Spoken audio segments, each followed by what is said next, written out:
Praise lord అందరికీ. నిర్గమాకాండము 33వ అధ్యాయము డే 14 అండి. 6 మంత్స్లో బైబిల్ కంప్లీట్ చేసుకున్న దాంట్లో భాగంగా. మరియు యెహోవా మోషేతో ఇట్లా నేను నీవు ఐగుప్తు దేశం నుండి తోడుకొని వచ్చిన ప్రజలను బయలుదేరి నేను అబ్రహాంతోనూ ఇస్సాకుతోనూ యాకోబుతోనూ ప్రమాణం చేసి నీ సంతానమునకు దీనినిచ్చేదనని చెప్పిన పాలుతెనలు ప్రవహించి దేశమునకు లేచిపోండి. నేను నీకు ముందుగా దూతను పంపి కనానీయులను, అమ్మోనీయులను, హిత్తీలను, పెరిజ్జీలను, హివ్వీయులను, యెబూసీలను వెళ్ళగొట్టెదను.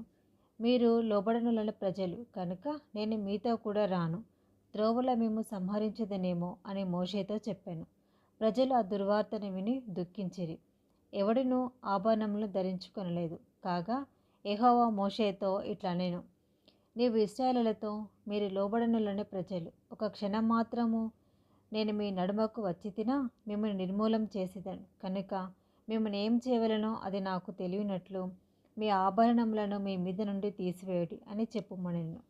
కాబట్టి ఇశ్రాయేలీయులు హోరేబు కొండ యొద్ద తమ ఆభరణములను తీసివేసిరి. అంతటా మోషే గుడారమును తీసి పాలెము వెలుపలికి వెళ్ళి పాలెమునకు దూరముగా దాన్ని వేసి దానికి ప్రత్యక్షపు గుడారం అని పేరు పెట్టాను. యెహోవాను వెతికిన ప్రతివాడును పాలెమునకు వెలుపలనున్న ఆ ప్రత్యక్షపు గుడారమునకు వెళ్ళుచూ వచ్చెను. మోషే ఆ గుడారమునకు వెళ్ళినప్పుడు ప్రజలందరూ లేచి ప్రతివాడు తన గుడారపు ద్వారమందు నిలిచి అతడు ఆ గుడారములోనికి పోవు వరకు అతని వెనుక తట్టు నిదానించి చూచుచుండెను. మోషే ఆ గుడారంలోనికి పోయినప్పుడు మేఘస్తంభము దిగి ఆ గుడారపు ద్వారమందు నిలువగా యెహోవా మోషేతో మాట్లాడుచుండెను. ప్రజలందరూ ఆ మేఘస్తంభము ఆ గుడారపు ద్వారమున నిలుచుట చూచి లేచి ప్రతివాడును తన తన గుడారపు ద్వారముందు నమస్కారం చేయుచుండెను. మనుషుడు తన స్నేహితునితో మాట్లాడునట్లు యెహోవా మోషేతో ముఖాముఖిగా మాట్లాడుచుండెను. అతడు ఆ పాలెంలోనికి తిరిగి వచ్చుచుండెను. అతని పరిచారకుడును నూను కుమారుడైన యెహోషువ అను యవనస్తుడు గుడారంలో నుండి వెలుపలికి రాలేదు.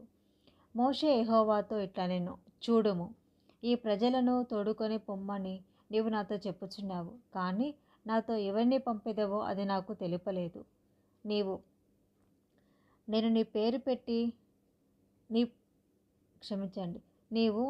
పేరును బట్టి నేను ఎరిగి ఉన్నాననియు నా కటాక్షం నీకు కలిగినదనియు చెప్పితివి కదా. కాబట్టి నీ కటాక్షము నా ఎడల కలిగినడలా నీ కటాక్షము నా ఎడల కలుగునట్లుగా దయచేసి నీ మార్గమును నాకు తెలుపుము. అప్పుడు నేను నిన్ను తెలుసుకొందును. చిత్తగించుము, ఈ జనము నీ ప్రజలే కదా అనెను. అందుకు ఆయన, నా సన్నిధి నీకు తోడుగా వచ్చును, నేను నీకు విశ్రాంతి కలుగజేసేదనగా మోషే, నీ సన్నిధి రాని ఎడల ఇక్కడి నుండి మమ్మను తోడుకొని పోకుము. నా ఎడలను నీ ప్రజల ఎడలను నీకు కటాక్షము కలిగినదని దేని వలన తెలియబడును? నీవు మాతో వచ్చుట వలనే కదా. అట్లు మేము అనగా నేనును నీ ప్రజలను భూమి మీదనున్న సమస్త ప్రజలలో నుండి ప్రత్యేకింపబడుదమని ఆయనతో చెప్పాను. కాగా యెహోవా, నువ్వు చెప్పిన మాట చొప్పున చేసేదను. నీ మీద నాకు కటాక్షం కలిగినది. నీ పేరును బట్టి నిన్ను ఎరుగుదునని మోషేతో చెప్పగా అతడు, దయచేసి నీ మహిమను నాకు చూపుమనగా ఆయన, నా మంచితనమంతయు నీ ఎదుట కనబర్చెదను. యెహోవాను నామమును నీ ఎదుట ప్రకటించెదను. నేను కరుణించు వాణ్ణి కరుణించెదను, ఎవని యందు కనికరపడెదనో వాని యందు కనికరపడెదనెను. మరియు ఆయన, నీవు నా ముఖమును చూడజాలవు, ఏ నరుడును నన్ను చూచి బ్రతుకడనెను. మరియు యెహోవా, ఇదిగో నా సమీపమున ఒక స్థలము ఉన్నది, నీవు ఆ బండ మీద నిలువవలెను. నా మహిమ నిన్ను దాటి వెళ్ళుచుండగా ఆ బండ సందులో నిన్ను ఉంచి నిన్ను దాటి వెళ్ళే వరకు నా చేతితో నిన్ను కప్పెదను. నేను నా చేయి తీసిన తర్వాత నా వెనుక పార్శ్వమును చూచెదవు, కానీ నా ముఖము నీకు కనబడదని మోషేతో చెప్పెను. నిర్గమకాండం 34వ అధ్యాయము. మరియు యెహోవా మోషేతో, మొదటి పలకల వంటి మరి 2 రాతి పలకలను చెక్కుము. నీవు పగలగొట్టిన మొదటి పలకల మీదనున్న వాక్యములను నేను ఈ పలకల మీద వ్రాసిదను. ఉదయమునకు నీవు సిద్ధపడి ఉదయమున సీనాయి కొండ ఎక్కి అక్కడ శిఖరము మీద నా సన్నిధిని నిలిచి ఉండవలెను. ఏ నరుడును నీతో ఈ కొండకు రాకూడదు, ఏ నరుడును ఈ కొండ మీద ఎక్కడైనను కనబడకూడదు. ఈ కొండ ఎదుట గొర్రెలైనను ఎద్దులైనను మేయకూడదని సెలవిచ్చాను. కాబట్టి అతడు మొదటి పలకల వంటి 2 రాతి పలకలను చెక్కెను. మోషే తనకు యెహోవా ఆజ్ఞాపించినట్లు ఉదయమందు పెందలకడ లేచి ఆ 2 రాతి పలకలను చేతపట్టుకొని సీనాయి కొండ ఎక్కగా మేఘంలో యెహోవా దిగి అక్కడ అతనితో నిలిచి యెహోవా అను నామమును ప్రకటించెను. అతని ఎదుట యెహోవా అతని దాటి వెళ్ళుచు యెహోవా కనికరము, దయ, దీర్ఘశాంతము, విస్తారమైన కృపాసత్యములు గల దేవుడైన యెహోవా. ఆయన వేల మందికి కృప చూపుచు దోషమును, అపరాధమును, పాపమును క్షమించును. కానీ ఆయన ఏమాత్రము దోషులను నిర్దోషులుగా ఎంచక 3-4 తరముల వరకు తండ్రుల దోషమును కుమారుల మీదికిని, కుమారుల మీదికిని రప్పించునని ప్రకటించెను. అందుకు మోషే త్వరపడి నేల వరకు తల వంచుకొని నమస్కారం చేసి, ప్రభువా, నా మీద నీకు కటాక్షం కలిగినడలా నా మనవి ఆలకించుము. దయచేసి నా ప్రభు మా మధ్యన ఉండి మాతో కూడా రావలెను. వీరు లోబడనొల్లని ప్రజలు. మా దోషమును పాపమును క్షమించి మమ్మును నీ స్వాస్యముగా చేసుకొని మనెను. అందుకు ఆయన, ఇదిగో నేను ఒక నిబంధన చేయుచున్నాను. భూమి మీద ఎక్కడనైనను ఏ జనులలోనైనను చేయబడిన అద్భుతములు మీ ప్రజలందరి ఎదుట చేసేదను. నీవు ఏ ప్రజల నడుమనున్నావో ఆ ప్రజలందరూ యెహోవా కార్యమును చూచెదరు. నేను నీ ఎడల చేయబోవున్నది భయంకరమైనది. నేడు నేను నీకు ఆజ్ఞాపించిన దానిని అనుసరించి నడుము. ఇదిగో నేను అమోరీయులను, కనానీయులను, హిత్తీయులను, పెరిజీయులను, హివ్వీయులను, యెబూసీయులను నీ ఎదుట నుండి వెళ్ళగొట్టెదను. నీవు ఎక్కడికి వెళ్ళుచున్నావో ఆ దేశపు నివాసులతో నిబంధన చేసుకొనకుండా జాగ్రత్త పడము. ఒకవేళ అది నీకు ఉరి కావచ్చును. కాబట్టి మీరు వారి బలిపీఠములను పడగొట్టి వారి బొమ్మలను పగలగొట్టి వారి దేవతా స్తంభములను పగలగొట్టవలెను. ఏలయనగా వేరొక దేవునికి నమస్కారం చేయవద్దు.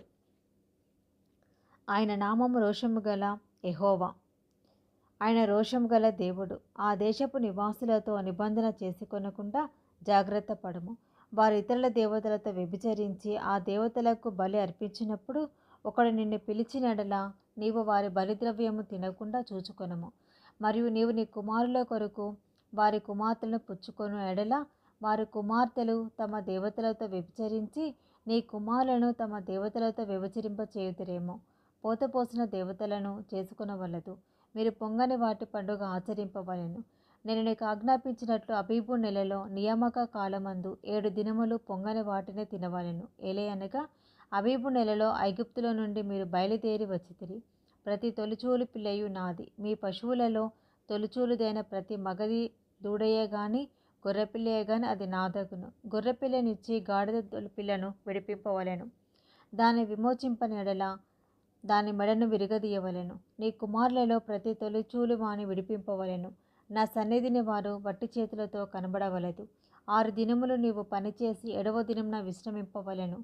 దున్ను కాలం అందైనను కోయు కాలం అందైనను ఆ దినమున విశ్రమింపవలెను. మరియు నీవు గోధుమల కోతలో ప్రథమ ఫలముల పండుగను అనగా వారముల పండుగను, సంవత్సరాంతమందు పంట కూర్చు పండుగను ఆచరింపవలెను. సంవత్సరమునకు ముమ్మారు నీ పురుషులందరూ ప్రభువును ఇశ్రాయేలు దేవుడైన యెహోవా సన్నిధిని కనబడవలెను. ఏలయనగా నీ ఎదుట నుండి జనములను వెళ్ళగొట్టి నీ పొలిమేరలను గొప్పవిగా చేసేదను. మరియు నీవు సంవత్సరమునకు ముమ్మారు నీ దేవుడైన యెహోవా సన్నిధిని కనబడబోనప్పుడు ఎవడునూ నీ భూమిని ఆశింపడు. నీవు పులిసిన దానితో నా బలిరక్తమును అర్పింపకూడదు. పస్కా పండుగలోని బలి సంబంధమైన మాంసమును ఉదయకాలము వరకు ఉంచకూడదు. నీ భూమి యొక్క ప్రథమ ఫలములలో మొదటివి నీ దేవుడైన యెహోవా మందిరంలోనికి తేవలెను. మేకపిల్లను దాని తల్లి పాలతో ఉడకబెట్టకూడదనెను. మరియు యెహోవా మోషేతో ఇట్లనెను, ఈ వాక్యములను వ్రాసుకొనుము. ఏలయనగా ఈ వాక్యములను బట్టి నేను నీతోనూ ఇశ్రాయేలుతోనూ నిబంధన చేసి ఉన్నాను. అతడు 40 రేయింబగళ్ళు యెహోవాతో కూడా అక్కడ ఉండెను. అతడు భోజనం చేయలేదు, నీళ్లు తాగలేదు. అంతలో ఆయన ఆ నిబంధన వాక్యములను అనగా 10 ఆజ్ఞలను ఆ పలకల మీద వ్రాసెను. మోషే సీనాయి కొండ దిగుచుండగా శాసనములు గల ఆ 2 పలకలు మోషే చేతిలో ఉండెను. అతడు ఆ కొండ దిగుచుండగా ఆయన అతనితో మాట్లాడుచున్నప్పుడు తన ముఖచర్మం ప్రకాశించిన సంగతి మోషేకు తెలిసి ఉండలేదు. అహరోనును ఇశ్రాయేలందరూ మోషేను చూచినప్పుడు అతని ముఖచర్మము ప్రకాశించెను కనుక వారు అతని సమీపింప వెరచిరి. మోషే వారిని పిలిచినప్పుడు అహరోనును సమాజ ప్రధానులందరూ అతని యుద్ధకు తిరిగి వచ్చిరి. మోషే వారితో మాట్లాడాను. అటు తర్వాత ఇశ్రాయేలందరూ సమీపింపగా సీనాయి కొండ మీద యెహోవా తనతో చెప్పినది యావత్తు అతడి వరకు ఆజ్ఞాపించాను.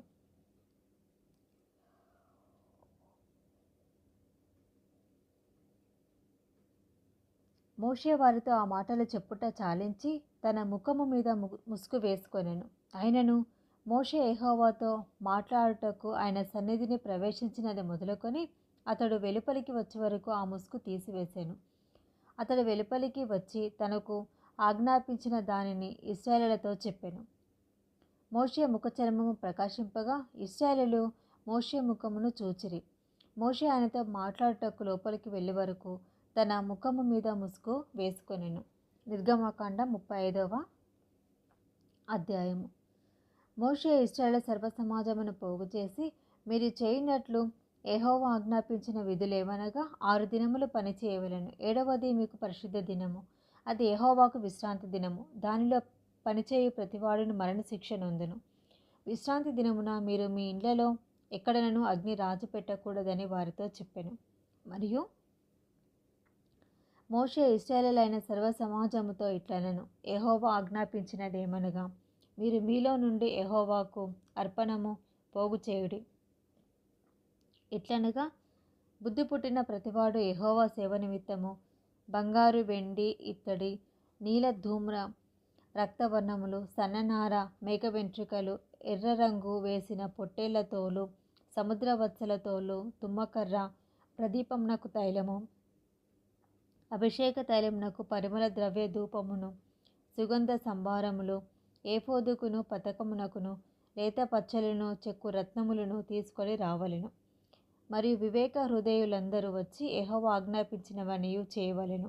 అవేవనగా మందిరము, దాని గుడారము, దాని పైకప్పు, దాని కొలుకులు, దాని పలకలు, దాని అడ్డకర్రలు, దాని స్తంభములు, దాని తిమ్మలు, మందసము, దాని మూతకర్రలు, కరుణాపీఠము కప్పుతెర, బల్ల, దాని మూతకర్రలు, దాని ఉపకరణములన్నీయు, సన్నిధి రొట్టెలు, వెలుగు కొరకు దీపవృక్షము, దాని ఉపకరణములు, దాని ప్రదీపములు, దీపమునకు తైలము, ధూపవేదిక, దాని మూతకర్రలు, అభిషేక తైలము, పరిమళ ద్రవ్య సంభారము, మందిర ద్వారమునకు తెర, దహన బలి పీఠము, దానికి కలిగిన ఇత్తడి జల్లెడ, దాని మూతకర్రలు, దాని ఉపకరణములన్నీయు, గంగాళము, దాని పీఠ, ఆవరణపు తెరలు, దాని స్తంభములు, వాటి దిమ్మలు, ఆవరణ ద్వారమునకు తెర, మందిరమునకు మేకులు, ఆవరణమునకు మేకులు, వాటికి తాళ్ళు, పరిశుద్ధ స్థలంలో సేవ చేయుటకు సేవా వస్త్రములు అనగా యాజకుడైన అహరోనునకు ప్రతిష్ఠిత వస్త్రములు, యాజకులగునట్లు అతని కుమారులకును వస్త్రములు అనినవే. ఇశ్రాయేలీయుల సమాజమంతయు మోషే ఎదుట నుండి వెడలిపోయాను. తర్వాత ఎవని హృదయము వాని రేపెనో, ఎవని మనస్సు వాని ప్రేరేపించెనో వారందరూ వచ్చి ప్రత్యక్షపు గుడారం యొక్క పని కొరకును, దాని సమస్త సేవ కొరకును, ప్రతిష్ఠిత వస్త్రముల కొరకును యెహోవాకు అర్పణము తెచ్చిరి. స్త్రీలు గాని పురుషులు గాని ఎవరెవరి హృదయములు వారిని ప్రేరేపించినో వారందరూ యెహోవాకు బంగారు అర్పించిన ప్రతివాడును ముక్కలను, పోగులను, ఉంగరములను, తావలములను, సమస్త విధములైన బంగారు వస్తువులను తెచ్చిరి. మరియు నీలధూమ్ర రక్తవర్ణములు, సన్ననార, మేక వెంట్రుకలు, ఎర్ర రంగు వేసిన పొట్టేళ్ల తోలు, సముద్రవత్సల తోలు, వీటిలో ఏవి ఎవరి యొద్ద ఉండునో వారు వాటిని తెచ్చిరి. వెండి గాని ఇత్తడి గాని ప్రతిష్ఠించిన ప్రతివాడును యెహోవాకు ఆ అర్పణము తెచ్చెను. ఆ సేవలో ఏ పనికైనాను వచ్చు తుమ్మకర్ర ఎవని యొద్ద ఉండునో వాడు దాన్ని తెచ్చెను. మరియు వివేక హృదయము గల స్త్రీలందరూ తమ చేతులతో తాము వడికిన నీలద్రుమ రక్త వర్ణములు గల నూలును, సన్ననార నూలును తెచ్చిరి. ఏ స్త్రీలు జ్ఞాన హృదయము కలవారే ప్రేరేపింపబడిరో వారందరూ మేక వెంట్రుకలు వడికిరి. ప్రధానులు ఏఫోదునకును పతకమునకును చెక్కు రత్నములను, లేతపచ్చలను, సుగంధ ద్రవ్యములను, దీపమునకు అభిషేక తైలములను, పరిమళ ధూపమునకు తైలమును తెచ్చిరి. మోషే చేయవలెనని యెహోవా ఆజ్ఞాపించిన పనులన్నిటి కొరకు ఇశ్రాయేలులో పురుషులేమి స్త్రీలలేమి తెచ్చుటకు ఎవరి హృదయములు వారిని ప్రేరేపించినో వారందరూ మనఃపూర్వకంగా యెహోవాకు అర్పణములను తెచ్చిరి. మరియు మోషే ఇశ్రాయేలుతో ఇట్లనెను, చూడుడి, యెహోవా ఊరు కుమారుడును హూరు మనుమడునైన బెసలేలును పేరు పెట్టి పిలిచి విచిత్రమైన పనులను కల్పించుటకును, బంగారుతోనూ వెండితోనూ ఇత్తడితోనూ పనిచేయుటకును, రత్నములను సానబెట్టి పొదుగుటకును చెక్కుటకును, విచిత్రమైన పనులన్నిటినీ చేయుటకును, వారికి ప్రజ్ఞ వివేక జ్ఞానమును కలుగునట్లు దేవుని ఆత్మతో వాని నింపి ఉన్నాడు. అతడును దాను గోత్రికుడును అహిసామాకు కుమారుడనైన అహోలియాబును ఇతరులకు నేర్పునట్లు వారికి బుద్ధి పుట్టించెను. చెక్కువాడేమి, చిత్రకారుడేమి, నీలధూమ్ర రక్తవర్ణములతోనూ సన్ననారతోనూ బూటా పని చేయువాడేమి, నేతగాడేమి చేయు సమస్త విధములైన పనులు అనగా ఏ పని అయినను చేయువారి యొక్కయు విచిత్రమైన పని కల్పించు వారి యొక్కయు పనులను చేయునట్లు ఆయన వారి హృదయములను జ్ఞానముతో నింపి ఉన్నాడు. నిర్గమకాండం 36వ అధ్యాయము. పరిశుద్ధ స్థలం యొక్క సేవ నిమిత్తము ప్రతి విధములైన పనిచేయు తెలుసుకొనుటకై యెహోవా ఎవరికి ప్రజ్ఞ వివేకములు కలుగజేసెనో అట్టి బెసలేలు, అహోలియాబును మొదలైన ప్రజ్ఞావంతులందరూ యెహోవా ఆజ్ఞాపించిన అంతటి చొప్పున చేదురనెను. బెసలేలు, అహోలియాబును యెహోవా ఎవరి హృదయంలో ప్రజ్ఞ పుట్టించెనో ఆ పని చేయుటకు ఎవరి హృదయములు వాని రేపెనో వారినందరినీ మోషే పిలిపించెను. ఆ పని చేయుటకే వారి పరిశుద్ధ స్థలం యొక్క సేవ కొరకు ఇశ్రాయేలు తెచ్చిన అర్పణములన్నిటినీ మోషే యొద్ద నుండి తీసుకొనిరి. అయినను ఇశ్రాయేలీయులు ఇంకా ప్రతి ఉదయమున మనఃపూర్వకంగా అర్పణములను అతని యొద్దకు తెచ్చిచుండిరి. అప్పుడు పరిశుద్ధ స్థల సంబంధమైన పని అంతయు చేయు ప్రజ్ఞావంతులందరిలో ప్రతివాడు తాను చేయు పని విడిచివచ్చి మోషేతో చేయవలెనని యెహోవా ఆజ్ఞాపించిన పని విషయమైన సేవ కొరకు ప్రజలు కావలసిన దానికంటే బహు విస్తారము తీసుకొని వచ్చుచున్నారని చెప్పగా, మోషే పరిశుద్ధ స్థలమునకు ఏ పురుషుడైనను ఏ స్త్రీ అయినను ఇక మీదట ఏ అర్పణమునైనను తేవద్దని ఆజ్ఞాపించెను. కనుక పాలెమంతటను ఆ మాట చాటించిరి. ఆ పని అంతయు చేయనట్లు దాని కొరకు వారు తెచ్చిన సామాగ్రి చాలినది, అది అత్యధికమైనది. కనుక ప్రజలు తీసుకొని వచ్చుట మానిరి. ఆ పని చేసిన వారిలో ప్రజ్ఞగల ప్రతివాడును మందిరమును 10 తెరలతో చేసెను. అతడు వాటిని నీలధూమ్ర రక్తవర్ణములు గల పేనిన సన్ననారతో చిత్రకారుని పని అయిన కెరూబులు గల వాటిని చేసెను. ప్రతి తెర పొడుగు 28 మూరలు, ప్రతి తెర వెడల్పు 4 మూరలు. ఆ తెరలన్నిటి కొలత ఒక్కటే. 5 తెరలను ఒకదానితో ఒకటి కూర్చెను. మిగిలిన 5 తెరలను ఒకదానితో ఒకటి కూర్చెను. మొదటి కూర్పు చివరనున్న తెర అంచున నీలి నూలుతో కొలుకులను చేసెను. రెండవ కూర్పున వెలుపటి తెర అంచునట్లు చేసెను. ఒక తెరలో 50 కొలుకులను చేసెను. రెండవ కూర్పునున్న తెర అంచున 50 కొలుకులను చేసెను. ఈ కొలుకులు ఒకదానితో ఒకటి సరిగా ఉండెను. మరియు అతడు 50 బంగారు గుండీలను చేసి ఆ గుండీల చేత ఆ తెరలను ఒకదానితో ఒకటి కూర్పగా అది ఒక మందిరముగా ఉండెను. మరియు మందిరము మీద గుడారముగా మేక వెంట్రుకలతో తెరలను చేసెను. వాటిని 11 తెరలుగా చేసెను. ప్రతి తెర పొడుగు 30 మూరలు, ప్రతి తెర వెడల్పు 4 మూరలు. ఆ 11 తెరల కొలత ఒక్కటే. 5 తెరలను ఒకటిగాను 6 తెరలను ఒకటిగాను కూర్చెను. మొదటి కూర్పునందలి వెలుపటి తెర అంచున 50 కొలుకులను చేసెను. మరియు రెండవ కూర్పునందలి వెలుపటి తెర అంచున 50 కొలుకులను చేసెను. ఆ గుడారము ఒకటిగా నుండినట్లు దాన్ని కూర్చుటకు 50 ఇత్తడి గుండీలను చేసెను. మరియు ఎర్రరంగు చేసిన పొట్టేళ్ల తోలుతో గుడారము కొరకు కప్పును, దాని మీదుగా సముద్రవచ్చల తోళ్లతో పైకప్పును చేసెను. మరియు అతడు మందిరమునకు తుమ్మకర్రతో నిలువు పలకలను చేసెను. పలక పొడుగు 10 మూరలు, పలక వెడల్పు 1.5 మూరెడు. ప్రతి పలకకు ఒకదానికొకటి సమదూరము గల కుసులు 2 ఉండెను. అట్లు మందిరం యొక్క పలకలన్నిటికీ చేసెను. కుడివైపున అనగా దక్షిణ దిక్కున 20 పలకలుండినట్లు మందిరమునకు పలకలు చేసెను. ఒక్కొక్క పలక కింద దాని 2 కుసులకు 2 దిమ్మలను, ఆ 20 పలకల కింద 40 వెండి దిమ్మలను చేసెను. మందిరం యొక్క రెండవ పక్కకు అనగా ఉత్తర దిక్కున 20 పలకలను, వాటి 40 వెండి దిమ్మలను, అనగా ఒక్కొక్క పలక కింద 2 దిమ్మలను, ఒక పలక కింద 2 దిమ్మలను చేసెను. పడమటి దిక్కున మందిరం యొక్క వెనుక ప్రక్కను 6 పలకలను చేసెను. వెనుక పక్కను మందిరం యొక్క మూలలకు 2 పలకలను చేసెను. అవి అడుగున కూర్చబడి మొదటి ఉంగరము దాకా ఒకదానితో ఒకటి శిఖరమున కూర్చబడినవి. అట్లు 2 మూలలలో ఆ 2 పలకలను చేసెను. 8వ పలకలుండెను. వాటి వెండి దిమ్మలు 16 దిమ్మలు. ప్రతి పలక కింద 2 దిమ్మలుండెను. మరియు అతడు తుమ్మకర్రతో అడ్డకర్రలను చేసెను. మందిరం యొక్క ఒక ప్రక్క పలకకు 5 అడ్డకర్రలను, మందిరం యొక్క రెండవ ప్రక్క పలకలకు 5 అడ్డకర్రలను, పడమటి వైపున మందిరం యొక్క వెనుక పక్క పలకలకు 5 అడ్డకర్రలను చేసెను. పలకల మధ్య నుండి నడిమి అడ్డకర్రను ఈ కొన నుండి ఆ కొన వరకు చేరి చేసెను.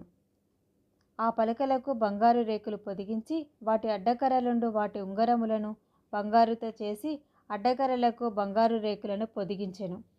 మరియు అతడు నీలధూమ రక్తవర్ణం గల అడ్డతెరను పేనిన సన్ననారతో చేసెను. చిత్రకారుని పని అయిన కెరూబులు గల దాన్ని చేసెను. దాని కొరకు తుమ్మకర్రతో 4 స్తంభములను చేసి వాటికి బంగారు రేకులను పొదిగించెను.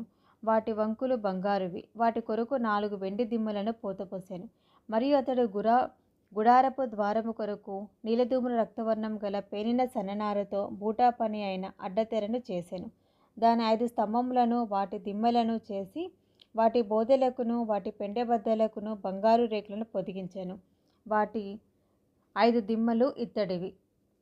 ఇది పార్ట్ 1 ఈరోజుకి భాగమండి.